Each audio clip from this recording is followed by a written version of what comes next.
Well, it was a 7. It came down to 6.5. So I don't think it's going to go higher than this. If anything, I think it'll come down.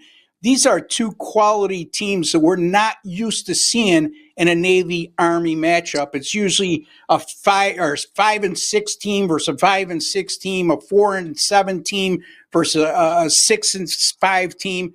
This is a whole different Army Navy matchup. Army is 12-1. They just won the American Athletic Conference Championship game with an impressive home win over Tulane. This Navy team is 8-3. And don't go to sleep on Navy because they've been without their starting quarterback, Blake Horvath, over the last 2+ games.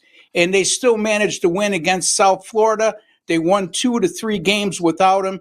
And Blake Horvath is expected to play. And that's a huge difference maker in this contest because Blake Horvath is a guy. I know that the Army quarterback Bryson Daly has put up monster numbers, and I get that. But Blake Horvath also very underrated. He's basically played 8 games this year, ran for over 1,100 yards, accounted for 23 touchdowns. And here's the thing about Navy: the people, if you haven't watched Navy this year, they're not that gung-ho triple option run 90% of the time team anymore offensively. They run a wing tee. They brought Drew Cronick in, the former head coach at Mercer. If you look at their passing numbers, you'll see exactly what I mean. By the way, Navy runs the ball 76% of the time, which means they pass 24% of the time.